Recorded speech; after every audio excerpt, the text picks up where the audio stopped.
Here we go, the third episode of Go Fraser Valley. We reach Chilliwack, Harrison, Hope, and of course, here in Agassiz. Now there are lots of hiking trails to take advantage of throughout the entire Fraser Valley, but there's one in particular in Hope, the newly groomed HBC Trail, that allows you to walk the same path as some of our ancestors.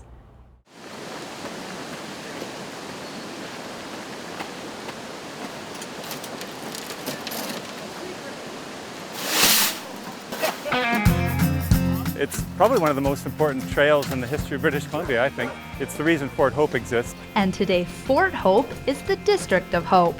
Trail restoration and the Hope Mountain Center crews, along with volunteers, work at getting the Hudson's Bay Trail ready for use once again. It's going to be a great recreational trail. You can hike it in pieces, so you could do it as a series of day hikes if you wanted to, but you can do it as a long-term multi-backpacking trip. So I think as a recreational experience, it's exceptional because there's really no other trail that crosses the entire Cascade Mountains, east to west, west to east, uninterrupted. The Hudson's Bay Company used the trail between 1849 and 1861 as a main transportation route between Fort Hope and Fort Kamloops. The Hope Mountain Center and its crew hope their work gets more people out into nature and increases access to the outdoors. We're just improving the campsite here, making the entrance a little more desirable, fixing up the horse fords so that people know that, we're here where we have our pedestrian bridge. We also have a horse ford because this was a horse trail and we want to maintain that usage of it. And this particular section we're working on right now at Piers Creek is going to be really neat for mountain biking. So the first 6 kilometers of the Hudson's Bay Company Trail is really a deactivated logging road at this point.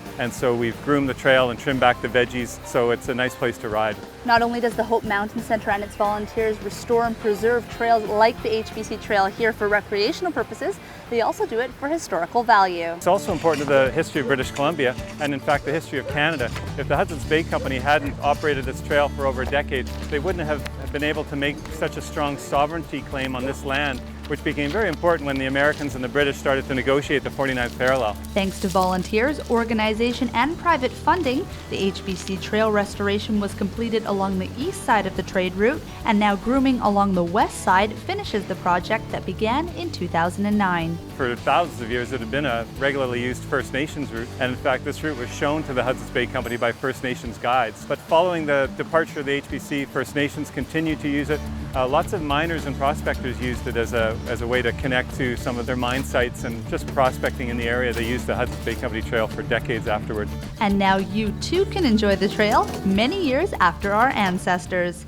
The HBC Trail is located off Highway 1 at the Othello exit, 1.5 kilometers along the Piers Creek Service Road. If we lose it, we lose a big part of the development of our province. I mean, this is where it all started and continues. And we want people to live healthier lifestyles. And so when you mix the hiking, the geography, and the history, it's magical. From the HBC Trail near Hope, I'm Tiffany Gurdon for Go Fraser Valley.